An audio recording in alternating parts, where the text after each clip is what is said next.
पीलीभीत उत्तर प्रदेश में राष्ट्रपिता महात्मा गांधी जी की जयंती एवं पूर्व प्रधानमंत्री माननीय स्वर्गीय श्री लाल बहादुर शास्त्री जी की जयंती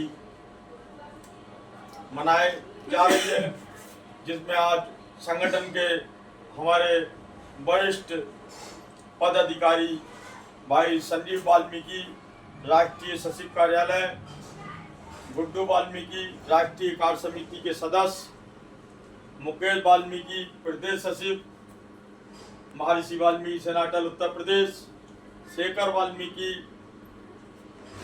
प्रदेश सचिव महर्षि वाल्मीकि सेनाटल, अभी वाल्मीकि वरिष्ठ उपाध्यक्ष नगर महामंत्री तब जिला महामंत्री भाई अभिषेक जी, नगर अध्यक्ष युवा मोर्चा भाई पंकज जी इस कार्यक्रम में सभी शामिल हुए, जिसके लिए मैं सबको दिल की गहराइयों से धन्यवाद देना चाहता हूं। हम सबको लाल बहादुर जी और महात्मा गांधी जी के आदर्श ऊपर थोड़ा सा जीवन परिचय डालना चाहूँगा। आपको बता दूं, महात्मा गांधी बहुत बड़े बैरिस्टर थे। जब उन्होंने अपने देश के लोगों की बहुत ही दयनीय स्थिति देखी कि मेरे लोग तो नंगे हैं और मेरे लोगों इतनी तन्हाई में, इतनी आर्थिक स्थिति बिगड़ गई है, इस प्रकार से जीवन बिता रहे हैं और मेरा जो कोट और टाई पहनना मुझे वर्जित है और मेरा मन इस चीज को गवाही नहीं ले दिया है। तो महात्मा गांधी जी ने उसी समय, आपको बता दूं, महात्मा गांधी जी एक बैरिस्टर थे, बहुत बड़े वकील थे। महात्मा गांधी जी कोई गरीब आदमी नहीं थे, बहुत बड़े वकील थे और बहुत विदेश में उनकी शिक्षा हुई।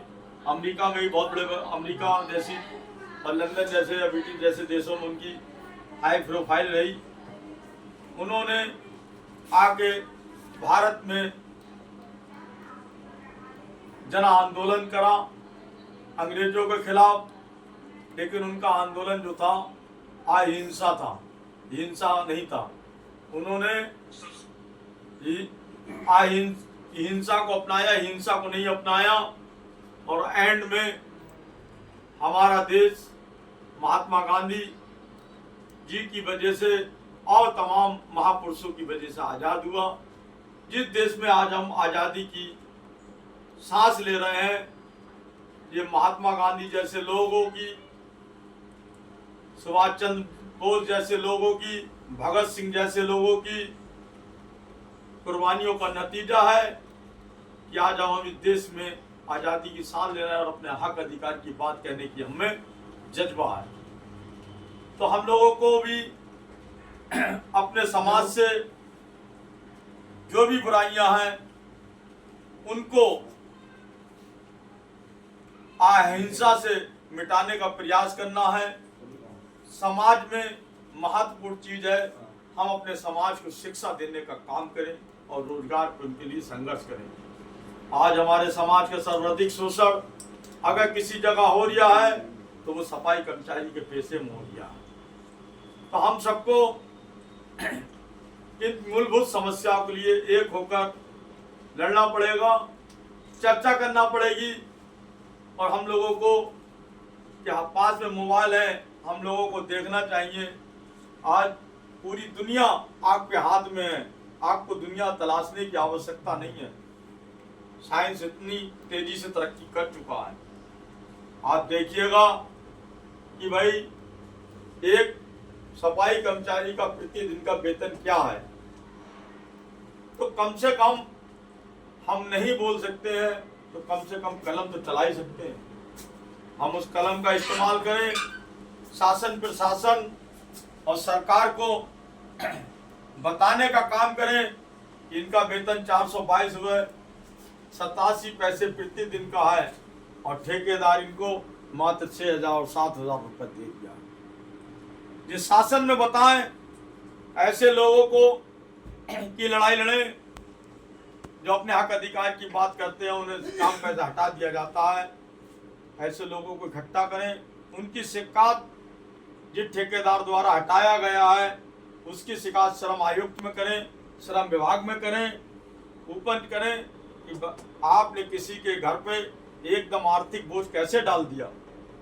आर्थिक बोझ भी एक बहुत बड़ा अपराध होता है, एक व्यक्ति से कई लोग जुड़े होते हैं।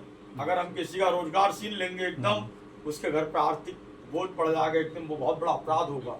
इसलिए किसी को बगैर नोटिस दिए 3 महीने से पहले नोटिस दिए, उस पर भी पूरी कार्रवाई किए बगैर आप उसे सिद्ध करिए कि जो आदमी दोषी है तभी उसे काम पे से हटाया जाएगा, अन्यथा उसे काम पे से नहीं हटाया जाएगा।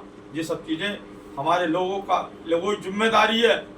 हम तो आज बहुत बड़े पैमाने पर राजनीतिक कर रहे हैं, हमारे संगठन में बहुत लोग हैं। जब याद करिए काशीराम जी को, याद करिए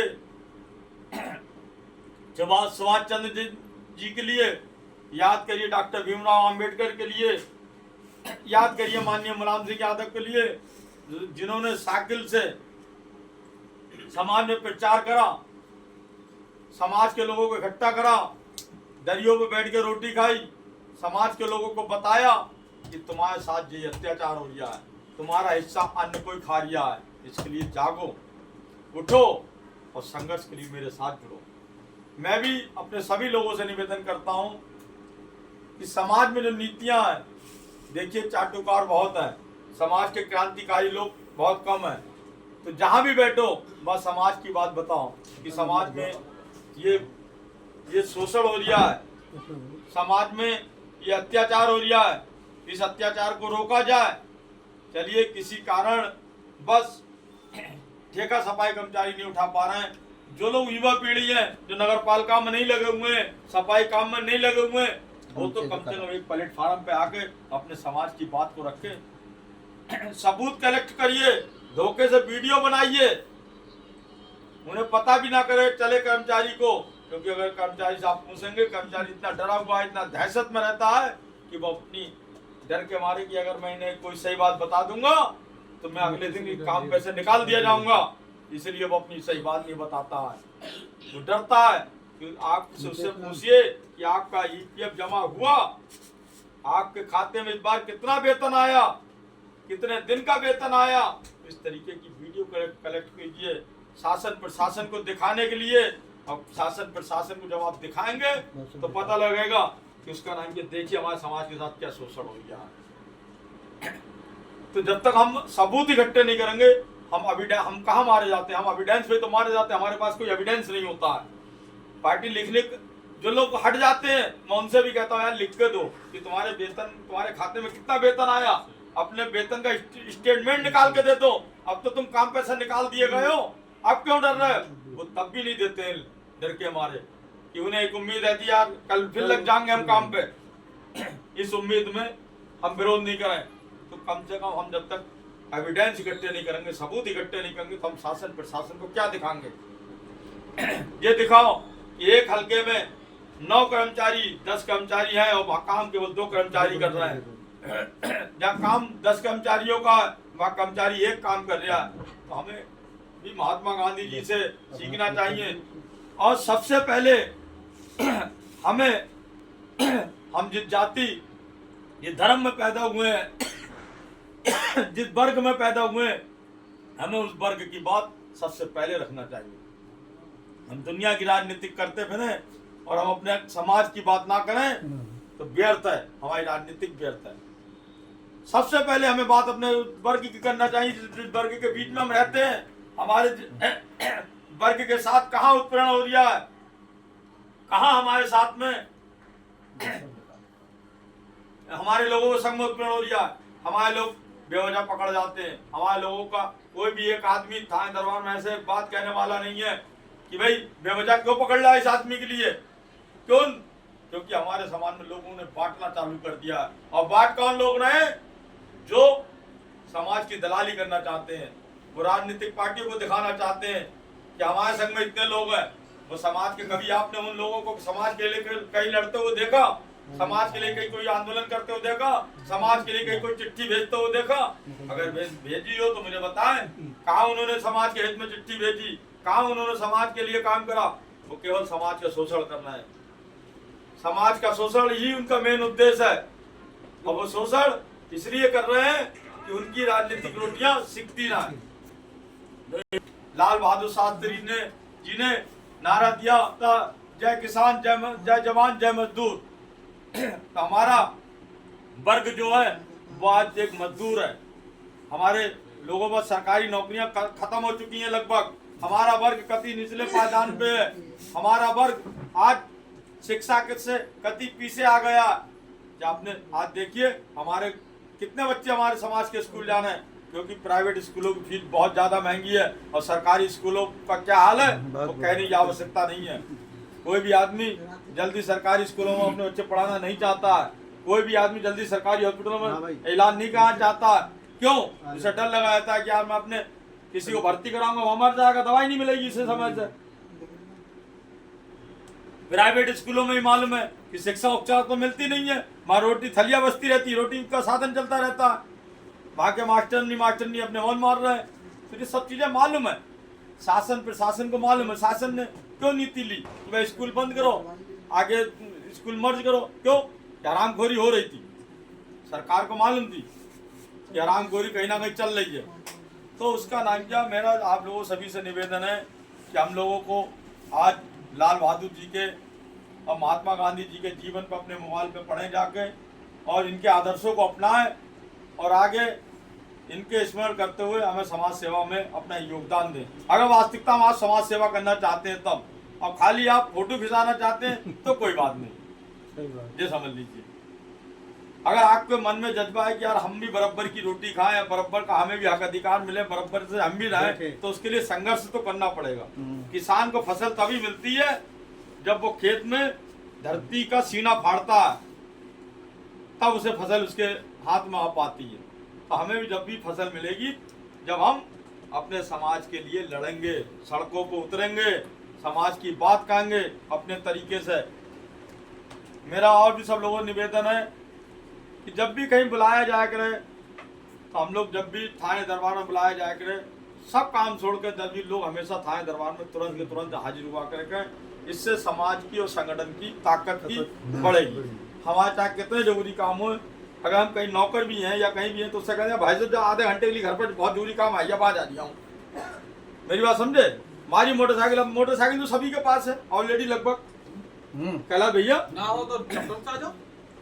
तो हम जब वहां पहुंच जाएंगे तो उसका नाम क्या लगता है भाई, जो संगठन के लोग हैं, और अगर इनकी नहीं सुनेंगे तो मामला खराब हो जाएगा। हमारे साथ न्याय होने की उम्मीद आएगी। अब मैं इन्हीं विचारों के साथ अपने शेखर भाई से आवेदन करूंगा कि 2 शब्द कहें।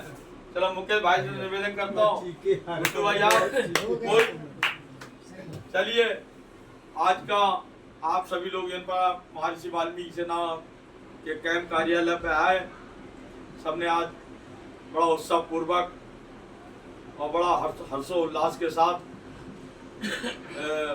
महात्मा गांधी जी की, पूर्व प्रधानमंत्री लाल बहादुर शास्त्री जी की जयंती का कार्यक्रम सफलता पूर्वक करा। उसके लिए सबको हार्दिक बधाई और हार्दिक शुभकामनाएं। और संगठन के द्वारा छोटा सा शिष्यपान का कार्यक्रम रखा गया है। इसके लिए मैं सभी से निवेदन करूंगा, बगैर शिष्यपान किए कोई भी वर्कर नियम से ना जाए। मामा जी सबको शिष्यपान कराइए, जाइए सबको पानी पिलाइए और सबको नाश्ता कराइए।